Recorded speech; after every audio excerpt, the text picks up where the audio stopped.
Nampaknya bapak-bapak, ibu-ibu ini kurang semangat tampaknya. Saya ulangi dengan pantun. Jalan-jalan ke kota Sutabat, jangan lupa membeli beranak. Kalau Anda pengikut Nabi Muhammad, saran saya dengan semangat. Assalamualaikum warahmatullahi wabarakatuh.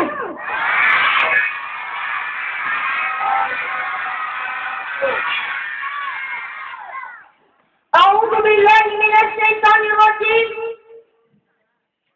Alhamdulillahi rabbil alamin wassalatu wassalamu ala asrofil anbiya'i wal mursalin wa ala alihi wa ashabihi ajma'in amma ba'd. Tiada kata paling indah selain kata alhamdulillah kepada Zat yang Maha Luhur, Zat yang tak pernah kufur apalagi takabur, Zat yang telah menciptakan manusia dari segumpal darat dan tanah, yaitu Allah Subhanahu wa Ta'ala yang telah memberikan kita nikmat sehingga kita bisa berkumpul di tempat yang berbahagia ini. Yang Maha Pengasih, yang tak pernah pilih kasih, yang Maha Penyayang, yang sayangnya tak bisa terbatas. Tak lupa pula salat beriringan salam, mari kita hadiahkan, kita hancurkan kepada seorang tokoh yang tidak pernah menapa, seorang pemimpin yang terpimpin, seorang pelajar bukan kurang ajar, yaitu baginda Nabi besar Muhammad sallallahu alaihi wasallam. Semoga kita memperbanyak salawat, kita diberkahi oleh beliau. Mari kita bersama-sama bersalawat Nabi. Ya Nabi salam alaika, ya Rasul salam alaina, ya Nabi salam alaika, ya Rasul salam alaina. Semoga kita memperbanyak salawat, kita diberkahi oleh beliau. Yang saya hormati dan yang saya muliakan, para ulama al-ustaz yang ada di sini. Yang saya hormati bapak-bapak, ibu-ibu yang ada di sini. Yang teristimewa pastinya buat rekan-rekan saya. Yang ganteng-ganteng masih kalah ganteng sama saya. Yang cantik-cantik masih kalah cantik sama nenek saya. Saya berdiri di sini bukan untuk mengajari bapak-bapak, ibu-ibu yang ada di sini. Dan bukan pula untuk pamer prestasi dan unjuk gigi. Saya berdiri di sini hanya ingin mempraktekkan apa yang sudah saya dapat dari bangku pelajaran. Konsepnya apa, Pak? Konsepnya adalah konsep pendidikan Islam menurut Luqmanul Hakim. Sebelum Nabi Muhammad diangkat menjadi Rasul dan sebelum Nabi Muhammad lahir, Allah menciptakan seorang manusia. Dia bukan Nabi maupun Rasul. Dia juga bukan wali. Dia hanyalah manusia biasa yang hidup sederhana. Namun karena ketaatannya kepada Allah dan keberhasilannya mendidik anak-anaknya sehingga anaknya menjadi anak yang soleh, Allah angkatlah derajatnya dengan mencantumkan namanya. Apa sih sebenarnya konsep yang Luqman ajarkan kepada anaknya sehingga anaknya menjadi anak yang soleh? Konsep yang Luqman ajarkan kepada anaknya tercantum di dalam surah Luqman ayat 12 sampai 19.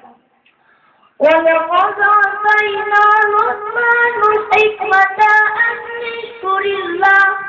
Dan sesungguhnya telah kami berikan nikmat kepada Luqman, yaitu bersyukur kepada Allah.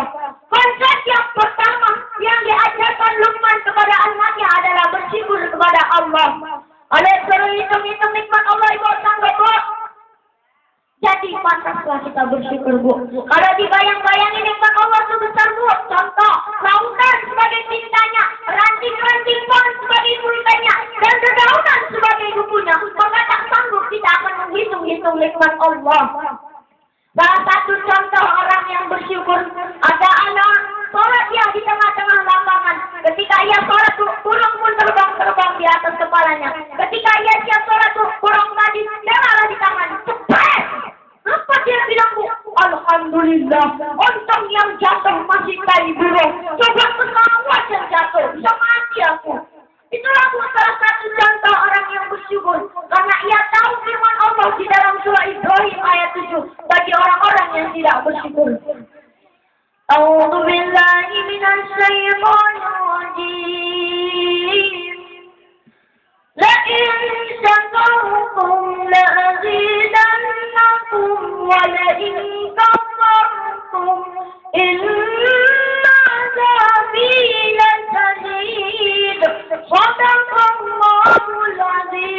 Bapak Ibu yang dirahmati Allah Subhanahu wa Ta'ala, ayat ini berbicara bahwa siapa yang bersyukur terhadap nikmatku, maka akan aku cukupkan dan akan aku tambahkan nikmat untukmu. Namun jika engkau kufur ingkar terhadap nikmatku, sungguh azabku teramat pedih. Bapak Ibu yang dirahmati Allah Subhanahu wa Ta'ala, coba kita merenung sudah betapa banyak bencana yang akhir-akhir ini terjadi di muka bumi Allah. Apakah itu akibat tidak bersyukuran kita? Atau Tuhan pula yang mulai bosan melihat tingkah laku kita yang selalu bangga terhadap dosa-dosa? Atau Allah pula yang enggan bersahabat dengan kita? Mari kita tanya pada rumput yang bergoyang.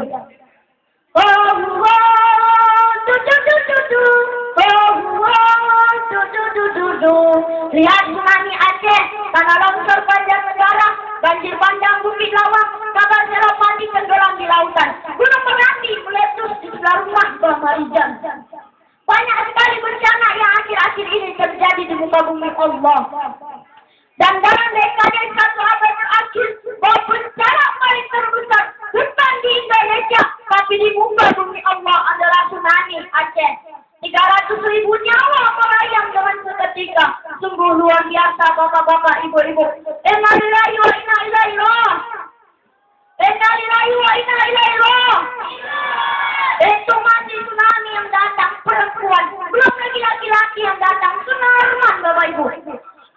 Bapak ibu yang dirahmati Allah Subhanahu wa Ta'ala, pantaslah kita bersyukur terhadap nikmat pemberian Allah. Karena sebaik-baik bersyukur kita bisa melimpahkan nikmat dari Allah. Kali ini saya akan memberikan tips buat bapak-bapak, ibu-ibu di sini. Tipsnya apa, Bu? Tipsnya adalah alay. Alay di sini bukan jangan dimulai atau anak layangan. Alay di sini adalah apapun yang kita miliki saat ini hanyalah titipan dari Allah. Layak dan syukur kita miliki untuk Allah. Konsep yang kedua yang diajarkan Luqman kepada anaknya adalah larangan untuk berbuat syirik kepada Allah dan menduakan Allah dengan suatu benda ciptaannya, hewan, pohon, dan lain-lain. Zaman sekarang banyak orang yang mentuhankan TV. Kok begitu kan? Kok begitu ganteng? Gambarannya sederhana, Bu. Lihat saja tuh orang-orang kafir, Bu. Biasa kita kalau kumandang maghrib berkumandang, kita TV dimatikan kan, Bu?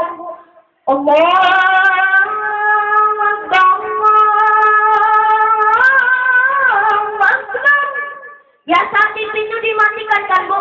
Jangan kafir enggak, Bu? Malah dihidup-hidupkannya, Bu, sampai bisa ia ketiduran, Bu. Betul? Betul apa betul? Enak betul.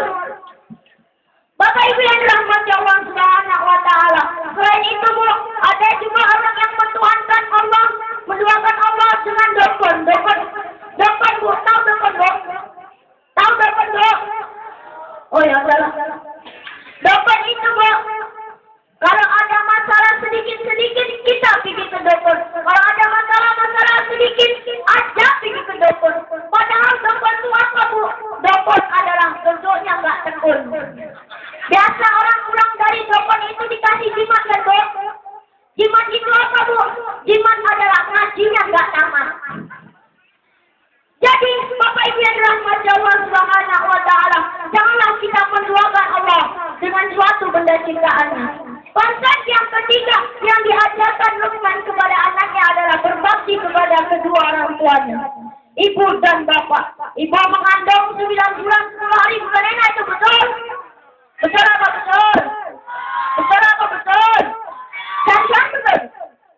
Bapak Ibu yang dirahmati Allah Subhanahu wa Ta'ala, ibu adalah pahlawan tanpa tanda jasa. Bahkan orang juga telah mengatakan ibu itu 3 tingkat 3 derajat dari ayah. Dan orang pun telah menciptakan syair lagu buat ibu. Lagunya apa, Bu? Lagunya sebagai berikut. Ibuku sayang masih terus berjalan, walau tapak kaki penuh darah penuh nanah, ribuan kilo jalan yang kau tempuh. Itulah lagu buat ibu. Kata ibu adalah seorang pahlawan tanpa tanda jasa. Bahkan Allah juga telah mengatakan surga ada di telapak kaki ibu, betul? Allah pun telah juga mengatakan bahwa ridhonya Allah adalah ridhonya kedua orang tua kita, ibu dan bapak. Jadi Bapak Ibu yang dirahmati Allah Subhanahu wa Ta'ala, baik-baiklah kita kepada kedua orang tua kita. Konsep yang terakhir, yang keempat yang diajarkan Luqman kepada anaknya adalah sholat 5 waktu sehari semalam. Ini Bu, kalau ditanya ada aja alasan-alasan orang untuk meninggalkan sholat. Padahal sholat itu dilanjutkan tanpa alasan. Kalau tidak bisa berdiri, duduk. Kalau tidak bisa duduk, berbaring. Kalau tidak bisa berbaring dengan isyarat. Dan kalau juga tidak bisa semua itu, maka akan beramai-ramailah kita ke sholat ke sana. Betul? Tapi Bu, sudah enaknya gitu sholat Bu, masih ada alasan-alasan orang untuk meninggalkan sholat. Bagaimana syair lagu yang berbunyi, subuh kesiangan, zuhur pekerjaan, asar perjalanan, maghrib kecapean, isya ketiduran. Itulah Bu alasan-alasan orang untuk meninggalkan sholat. Padahal sholat itu banyak sekali manfaatnya. Bisa mencegah perbuatan keji dan mungkar. Sebagaimana arti dari firman Allah di dalam Al-Quran. Dan dirikanlah sholat. Sungguhnya sholat bisa mencegah perbuatan keji dan mungkar. Jadi Bapak Ibu yang dirahmati Allah Subhanahu wa Ta'ala, sekianlah yang bisa saya sampaikan. Sebenarnya Bu, ada rahasia mendidik anak supaya anaknya menjadi anak yang soleh. Cuma karena itu rahasia, jadi nggak saya sampaikan dulu. Buang durian, buang sedang. Sekian dong.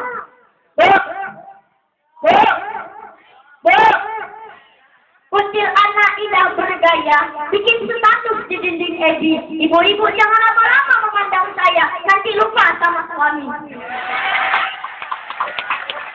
Kucil anak indah tawanya, terbahak-bahak ke tubuh telaga. Saya mohon diri dari